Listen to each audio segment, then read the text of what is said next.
Hey everybody, welcome to our latest video in which you will see how to play Warrior badly versus how to play Runeblade okay.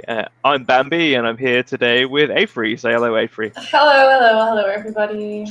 So this is our second Blitz game that we've recorded. I am terrible at Warrior, predominantly because this is the first time I've played Warrior and Avery is very good at Warrior.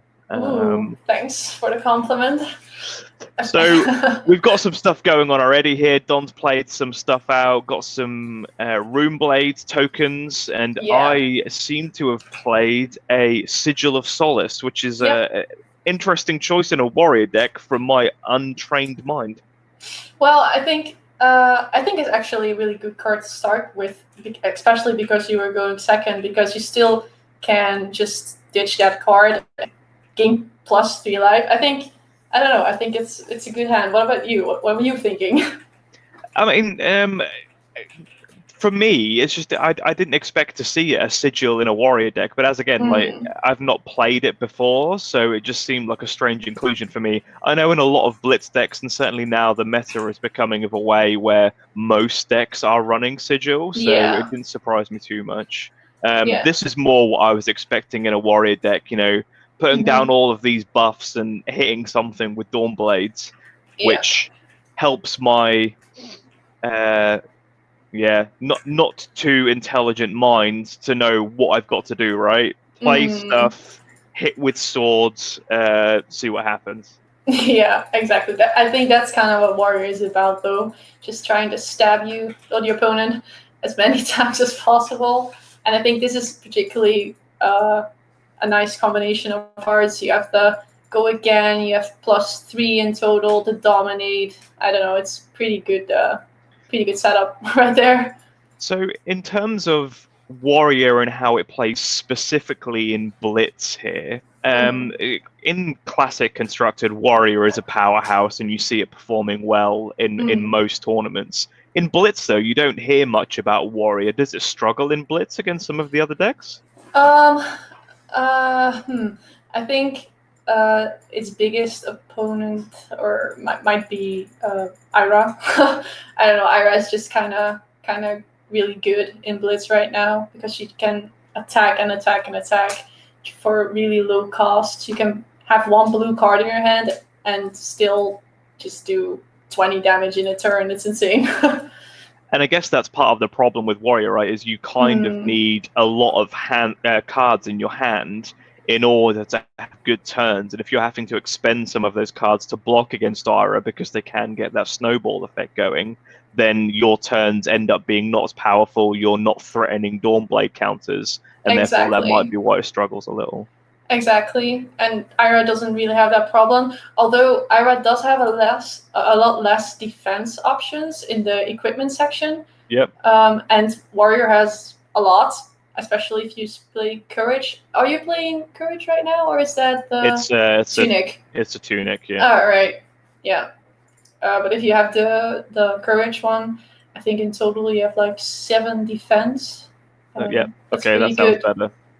Yeah. So, Don's played the Runeblade barrier here, gone up to 8 tokens already. This is an interesting... Scary. Yeah, exactly. Like, already getting off onto the front foot. Runeblade barrier, for me, is an interesting card in some of these decks, and I'm sure we've discussed this in some of the previous videos already, but especially against Warrior, when you can threaten quite a lot of damage in a single turn, and I have a full hand here, it's interesting to see how many of those tokens he can maintain through until the next turn. Exactly, because I think he was going for the 1-turn kill here. I don't know if that was what his deck was about, or certainly it's a 1-turn kill Runeblade deck. Yeah, it's kind of scary actually. Already 8 tokens, and you are wearing the skull cap, I think. So you have some barrier. It's skull cap. Yeah. But only if you are behind, so risky. Yep. So going in here with the first Dawnblade hit, trying to see what Donovan's thinking about here, potentially using some equipment or... Yeah. He's trying to explain you something, I don't know. I can see lots of hand gestures. Yeah. He's looking at his hand, thinking. I'm trying to see what he's got. He's got a Dread Triptych. Yeah. I don't know what's in his arsenal though. I think it's a Mordred Tide. Yeah, I could see a Mordred Tide there indeed. He probably wants to keep that. Yeah, that's one of the most important cards in the deck. I can see a Pummel there. A Pummel, I think, yeah. So this OTK deck relies on having and a 9th Blade of the 9th something or other. This Runeblade deck really relies on you having enough defense reactions. So Don's actually got an Arknight Ascendancy in his arsenal there, which is a strange decision considering you really need to control the game through having enough defense reactions in play. And now ultimately he's put something into his arsenal which he can't get out. Exactly. I've made this mistake a lot against Kano, actually, in Blitz. Yep. Somehow my mind just blanks every time I play against him, and then I just arsenal a defense reaction, and I'm like, oh, wait, I can't even get this out right now. Yeah. Oh, that's so stupid always. Yeah, okay, I wonder. So, another Twinning Blades. I don't know if he's doing the metal hand gesture there, or if he's actually pointing at a card. But, Okay, so I think I think he's trying to explain you that you already get to attack another time with your weapon if you hit, because I'm assuming he doesn't block anything. I think he blocked with his equipment, the Skull Cap and the Bloodsheath Skeletor. So I've then played the Twinning Blade into Glint the Quicksilver. You're thinking about you're gonna do it. Oh. There's an extra hand appeared in the screen. There's a third player. So I'm not sure what the last card in my hand here is, but I'm assuming based on the fact that he didn't block with any cards from his hand, maybe I'm thinking he hasn't got much in terms of defense, or he's got a powerful hand, and I want to try and ensure that I can maybe get something out of there, so forcing him through to block the second attack here. Exactly. I think that's just always good if you have the opportunity to hit with the Dawnblade. If he blocks it, that's a card out of his hand. If he doesn't, you get a token. It's just a win-win situation for you right here. What percentage of the time would you say that you're laughing at random hands bringing through? What percentage of the time would you say when you're playing Warrior that you aren't able to get through 2 powerful swings with a Dawnblade? Is it often that you're only attacking once, or most of the time you're trying to attack twice? In my deck, I try to attack twice, but I know there are some Dorinthia decks right now that are just playing tall, so not for the go again, but just incredibly tall. And I've read that in a recent competition, 4 Dorinthia players actually topped with a tall Dorinthia build. So that might be the way to go right now. That's interesting then. So are these decks focusing on doing one big first swing with the Dawnblade and aren't interested then in putting additional counters onto the weapon, or? Yeah, I guess. I think that's just a thing that is good, but not what they're really looking for. They're just trying to push that damage with the Dominate, probably. Yeah. Not as much going for the go again. Okay, interesting. Yeah, I've yet to see the deck list of that. I'm really curious. Yeah, because to me, it's kind of the threat of the second trigger. Okay, so that Arknight Ascendancy coming out here a lot sooner than I had anticipated. So he's played a Mordred tied into it, so getting 1 extra token. So he'll get 1 extra token from the Viserai hero trigger, and potentially more should the Arknight Ascendancy hit.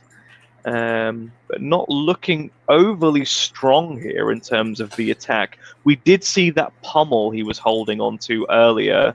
True. I think it's still in his hand, so he might... Yeah, of course, because he didn't block with any... He still has a lot of options right now. Yeah, a lot of attack-based options, and maybe that's the strategy he was thinking through here, is I've not got much I can use in the way of defense. Maybe I try and put some attacks down to apply some pressure, get these cards out of my hand, so I'm not only using them to block with. Yeah, I think he wanted to use the Mortar Tide, but I think he just backed up. a little. Which kind of makes sense. If there's nothing else going on here, it would just give him one extra token. True. So now, 6 tokens plus the attack. So I guess you can't block the tokens yet, but you can block the attack. When you're holding a Singing Steel Blade, can't see. Oh, that's the 0 cost. I can see a Steel Blade Shunt in there as well. Yeah, as well. I think Steel Blade Shunt is really, I don't know. I think it's good. It's really good.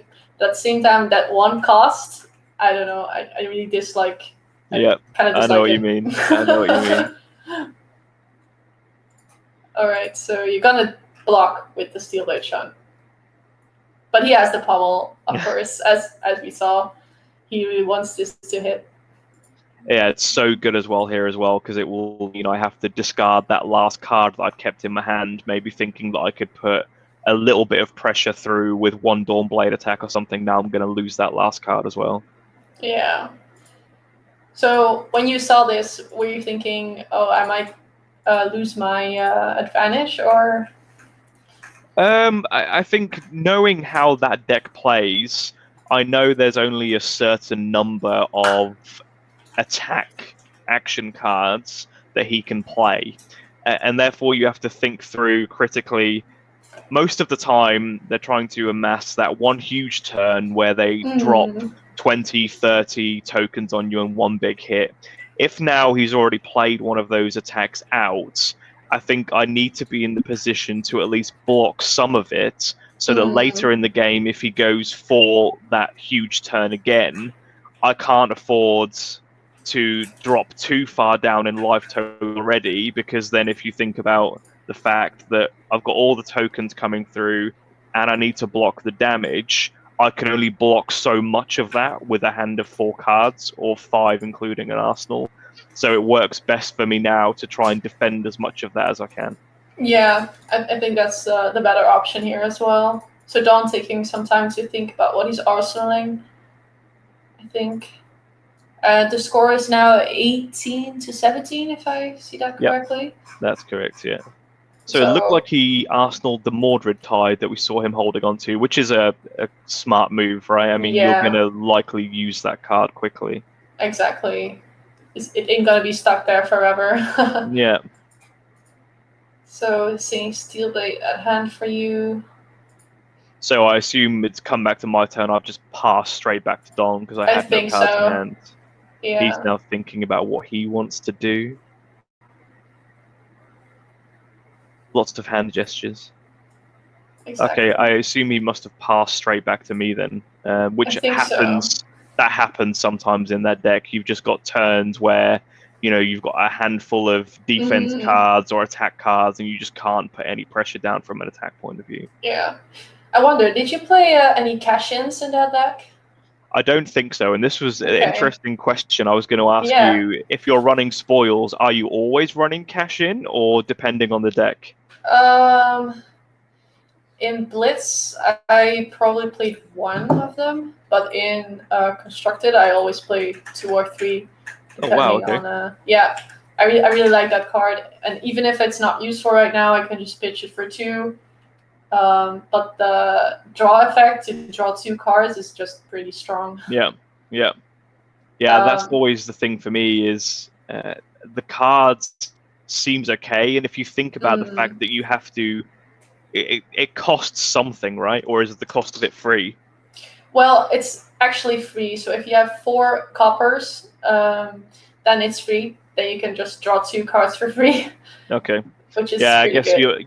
You're getting net 1 card because you have to play the card itself to get 1 card back. True. But like you say, it's good that it's yellow pitch value. So even if you use it for pitch, you're getting 2 from it, which is pretty good.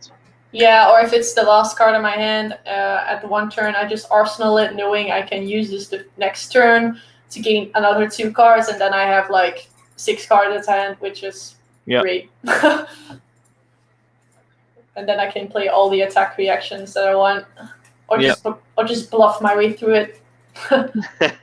That's the strength of Warrior, though, right? Is your opponent has to play around your bluffing. Exactly. I really like to over pitch a little. So use a blue card only to attack with my Dawnblade. So I still have 2 left because people are really thinking, okay, she still has 3 cards at hand. She has 2 floating. What is she up to? Yeah. And then they really tend to overblock. And sometimes I don't even have anything. And I'm I'll just bear that in mind next time we play, Ifri, that I know that you're potentially bluffing me. I really like that aspect of the warrior deck. Yep. I even tend to look at my arsenal a couple of times just to kind of threaten I have something there. Nice. Which is not the case. And then they block for like 6 or 8 or 9 or whatever. Yeah. And I'm like, oh, no, then I'll just pass. So I went for the first attack. Don blocked it out. I clearly didn't have enough to push through the second one. Arsenal the last card in my hand and passed to Don, who I believe passed back again. Passed straight back. Yeah. It looked like he only had an Oath of the Arknight in his hand, which can't do much by itself. So passing straight back to me. Have you played a lot of Viserai or? I guess it's my primary Blitz deck at the moment. With all the skirmish coming up at the moment, I'm really focusing on playing it a lot. So I've probably played 20 to 25 games with it now to try and tune the builds to be optimal. The thing that we've not been doing much is practicing against Kano, because we both hate playing Kano. Oh, yeah. It hurts our brains. Yeah, he's something all right. It's just a whole other level of playing Flesh and Blood. Yeah, the hardest part I personally find in playing Flesh and Blood is figuring out what I'm pitching and knowing when to expect it later in the game. I'm not very good at it. And for Kano, that's like the you need to focus on the most. So. Exactly, because in the end, if you only have red cards left, I don't know, Kano is pretty... Yeah, he's gone. He's just defeated. Yeah, exactly. So I used the Refraction Bolters there on the first attack that went through for, I believe, 3 damage without any blocks at all. And then you're just going to try and hit again. You have amazing attack reactions on hand. One works on reprise and the other one just boosts it. So from your perspective then, I guess to give the listeners a little bit of input from your point of view, if you're playing against a warrior, now you have the mindset of mainly playing warrior yourself, but if someone is playing against warrior, how much attention should they put on blocking the first Dawnblade swing as opposed to the second Dawnblade swing? I think if you have the opportunity to block and block big, then always block the first one. Just depending also, of course, on how many cards the other player has. But if you expect something and you're already kind of low in life, just block the first one and then throw an attack reaction on it, especially if your turn is not going to be wow.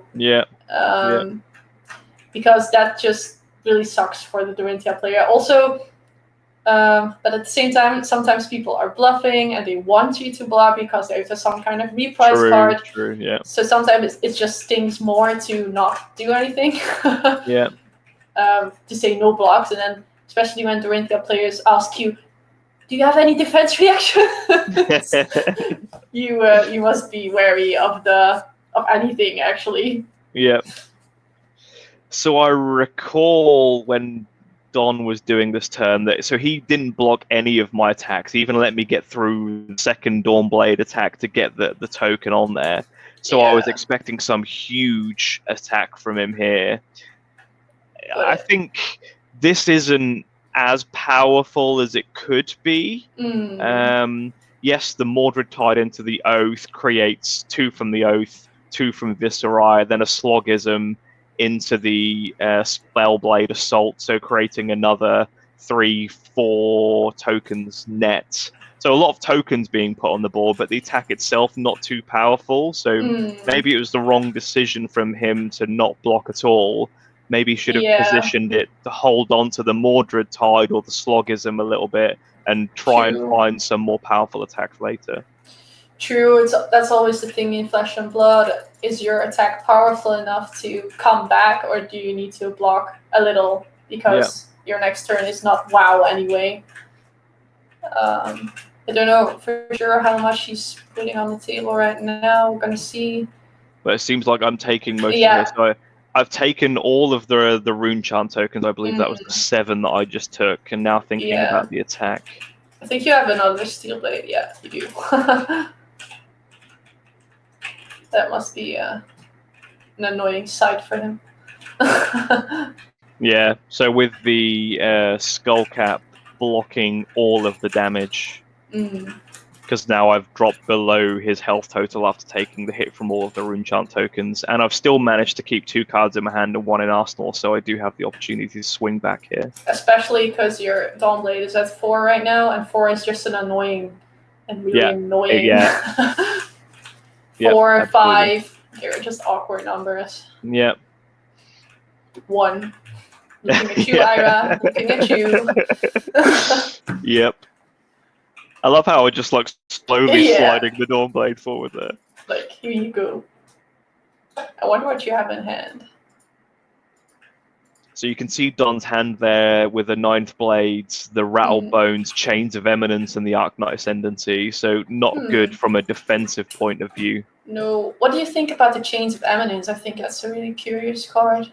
So I've been trying it a lot in Runeblade, so it's good because it costs 0 and allows you to get Viscera triggers off playing multiple cards, and because the deck is tuned around being a control build, if you are an experienced enough player that you can see what your opponent is doing, it can be really powerful, but it's one of those cards that really needs you to have a comprehensive understanding of the meta and what your opponent may be playing.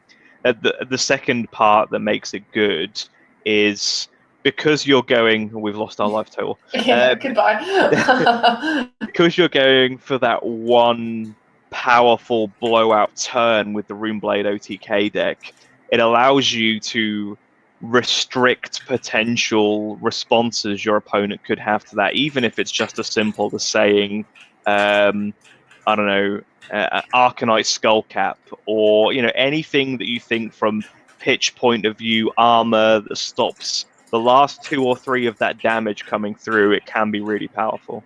Yeah, that's really true. I think that was also the reason why I was looking to your graveyard, trying to figure out what you already what you're playing. Or indeed.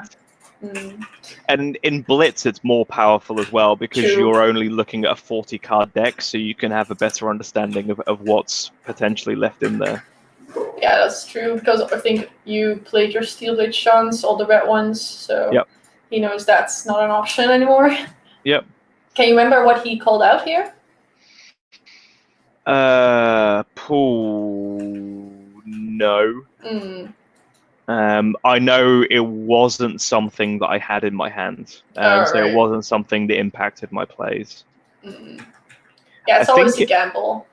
I think he may have said Sigil of Solace or something, just on the off chance he thought he could get through lethal damage and I had the Sigil, but this attack at the moment isn't enough to kill me, I don't think so. No, not yet. Because you also have the bracers up still. You could even break your tunic. Yeah. A lot of options left. Yeah, I think that the hard part with the Runeblade deck is if you choose to go in with an attack early, you're then almost bound to keep up pressure by attacking regularly and not therefore stacking up enough rune chants and things to go through a big hit, because you have to keep applying pressure to your opponent and not fall on the back foot yourself. So you find yourself in this kind of strange dilemma of, how do I play my turns? Do I keep up pressure with attacking, or do I defend and try and put some rune chants on the table? Yeah, exactly. And with Warrior, it's kind of more straightforward. You just stab and stab again and again. Yeah. Which I must admit, I did find quite enjoyable, that you can almost kind of program your turns, which is, I attack with Dawnblade, potentially add something else to then attack with Dawnblade, which makes your turns a little bit simpler in the mechanics of when you do things. And I tend to feel kind of safe while playing Dorinthia. I don't know why. Like, I usually have the upper hand in things. I decide the tempo and I decide what is going where. I like the feeling. I don't know why. Oh, you had an energy potion in Arsenal. Okay. I think I just put another energy potion into Arsenal as well. So I think I saw 2 energy potions, and I was thinking through at that time, do I need all of this energy? Like, what can I do with this critical mass of resources on my turns? Because there aren't that many things I need to do with so many resources. But we'll see soon what that potentially is being used for. Yeah, so now the Runeblade barrier. Such a strong card, actually. 3 tokens, but it costs a lot as well. Yeah. It's good if you can position it on turns where you have a good number of defense reactions or defensive cards left in your hand, so you can defend the loss of the tokens that you're putting onto the table. Yeah, exactly. Okay, so you just also removed your token, of course, because you did not attack last turn. So now you have a lot of resources. Let's see what you can do with it. So this turn, I think you can put on a lot of pressure just to get all of these cards out of his hand. Well, you would like to think so, but bear in mind this is the first time I've played Warriors, so I'm sure I probably screwed this up and could have done it way better. But okay, so you're pitching a blue hidden run, I think that is. So you have potentially 5 resources right now. all the resources in the world. I can see a Razor Reflex and a Red Warrior's Valor. Not bad. Alright, so attacking for 6 right now, and he's at 7, so he knows if I do not do anything, and there is a Razor Reflex in your hand, or a host of other potential exactly reactions, he could potentially die. I think this speaks well to what you were talking about a minute ago, right? Which is Warrior always feels like they have the front foot because there's so many options and pressure points they can apply to your opponent. You're always making them take the difficult decisions rather than you. Exactly, because if he blocks, you have a lot of things you could do. If he doesn't block, there are still a lot of things you could do. It's just, it feels good. Yeah, I did really enjoy that when I was playing Warrior, having the kind of the position that I always felt in control of the game. Yeah. Okay, so he's actually blocking for like, I don't know, 10 or something? Yeah, I guess. Yeah, but either of those cards are 2 or 3 plus the reduced rune chant on top of that. So more than what I'm attacking for, which I guess, like you were saying, he's trying to overblock a little bit on the off chance. I've got enough could just kill him in one swing. True, but if I look at your hand, this might be done soon. So you give it +3, so it's at, your attack is at 9 right now. Are you actually counting? Yeah. yeah. And then you play it. Oh, you have a blue one. Oh no, it's a red one actually. Okay. So he blocked for 10 and I hit for 11, so I only did 1 damage through. But still, it hit. Yeah. But it does have go again because of the Warrior's Valor. Yeah. You're gonna use the Tunic to just swing again for 3.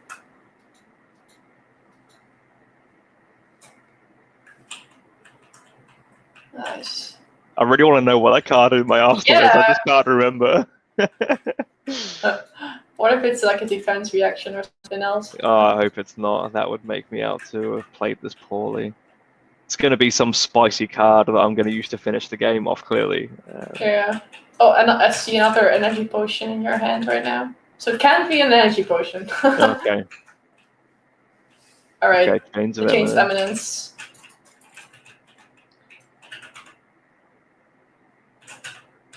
He just draw. He drawed 4 cards, so I think that's his turn. I don't know what he named with the chains. Okay, so I'm pitching the energy potion. I knew there was a second one in there somewhere. Yeah, you're swimming in the resources right now. Yeah. Attacking for 7, which is a big number.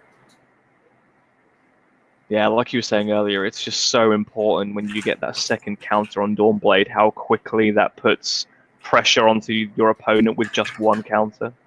Yeah, one counter is amazing. If you get, I tend to steamroll more when there's a counter on, especially when it's 2 or 3 counters. Then it's just GG pretty much.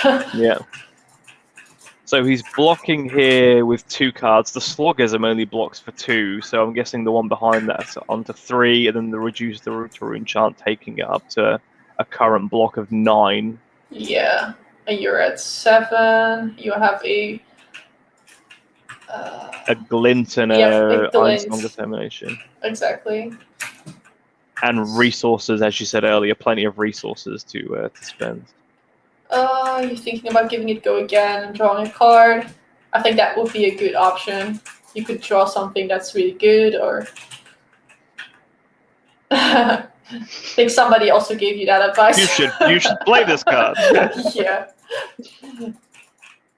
And the Iron Song Determination. Okay. This time it's the 1. Give him +1. So I'm swinging 4, 5, 6, 7, 8. I believe.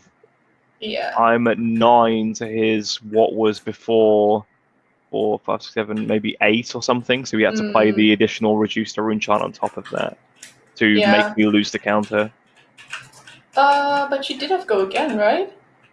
I think I may have had go again, but the weapon didn't hit, right? So it can't swing again. Of course. Then probably you do not have anything in Arsenal that it's attack reaction. I would say that's a likely conclusion at this point, yeah. So Don holding a Sink Below, an Oath, Become the Arc Knight, and I can't see what that 4th card is there.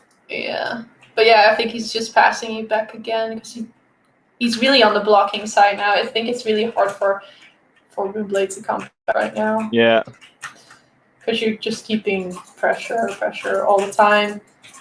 I love the card you have in your hand right now. Yeah, that one. Yeah. All right. Okay. I maybe would have played the. I don't know what it's called. The one it's fine. You can say if my play was terrible. That's fine. No, I don't know, but the one that gives +2, I think, and that you draw a card, I think it's a really good card. If you hit. Yeah. But at the same time, he's at what, 2? Yeah, he's at 2 here. So, if it hits, he's probably dead. So I don't know if the card draw effect is that good. Yeah, I guess I'm just thinking through how best to optimize all of the cards that I've got at my disposal to just guarantee that he can't stop me winning here. Because as you say, he's only got 4 cards. He's got nothing in Arsenal. I think most of his equipment's been used. Ooh, okay, yeah. That's a route. Go back to his hand. That sucks. And he does have a Sink Below, which you're attacking for.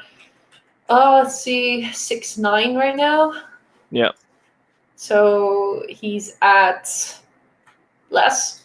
7, I think, at the moment. Yeah, so that would be enough to kill him. I think that's game, maybe. I'm guessing he was hoping to top deck something with the Sink Below. Yeah, that's good. Very nice. We still didn't know what was in your arsenal, though. Yeah, it's going to remain a secret for the rest of time. I imagine it was probably something that I shouldn't have put into my arsenal and was regretting the decision for the rest of the game. So I guess we will never know what that was. But you said this was the baddest Dorinthia game ever, but I don't know. It was pretty okay, right? I mean, I don't know how to optimize the turns, but I feel like, as we were discussing earlier, you kind of get to a point where your turns are almost programmed to a certain extent, especially against an opponent who's not applying pressure consistently. You can afford to think through your turns and play big hands of cards every turn to guarantee you're getting through both the swings with the Dawnblade. So. Exactly. Especially if your opponent is kind of struggling, Dorinthia is a real monster. Yeah, indeed. Yeah, it's certainly made me want to play more Dorinthia games in the future. So I think that will be the at least from a classic constructed point of view, as I think I'm too in love with my Runeblade OTK deck in Blitz, but for classic constructed, I'm going to focus on Dorinthia, I think, for the near future. Yeah, because you just said you had a lot of experience in Runeblade. Are there any tips you would give to players who play against it? The one tip I would give is, if you're playing as Runeblade, you have to, from a psychological point of view, remember that at least with this deck, you're going for that one-turn kill, which means you shouldn't be tempted to attack at any point other than when you believe you've got enough tokens to kill your opponent. Yeah. If you're playing against Runeblades, I think you need to use that information to your advantage. So the deck tends to run a lot of defense reactions, but in terms of threats on their own turn, if they're going for that one-turn kill, they're not going to be applying any pressure to you. So you should use that to develop your strategy. And that strategy can be one of two things. It can either be that you utilize all the cards on your turn to do as much damage as possible each turn, or you can think through 3 or 4 turns ahead, because there's very little likelihood I need to use any of these cards to defend. So do I maybe hold on to some of them to try and put more pressure on a single turn where I can play, I don't know, something that gives my Dawnblade dominate and put extra cards on top of it to really chip away the life total with the go tall strategy like we were discussing earlier. And you should use that information to your advantage. I think those are good tips, really are. Okay. Any final thoughts from you today, Avery? No, I think it was a good game. I think Donovan didn't really have much luck with his hands, but in the end, I think in the end you may have deserved this win as well. I don't know. I'll take that compliment. Yeah. Dorinthia always deserves to win. Indeed, absolutely. That's a good quote. I guess for me, nothing other than what we've discussed, other than to say to everyone, thank you for watching. We've got some good things coming up soon. So we've done some, I'll call it branding, so it sounds way sexier, but we've got a Fab 5 playmat that we will be doing all of our future recordings on, and we'll be giving a shout out to the guys that put that together for us. We've got some Fab 5 sleeves, some new camera setup. So we're hoping soon that when we get the next videos down onto the table, you should be seeing it in crystal clear view with some really nice aesthetics to go to boot. So thank you again for listening, and we'll speak to you all again next time. See you next time. Bye. Bye-bye. Yeah.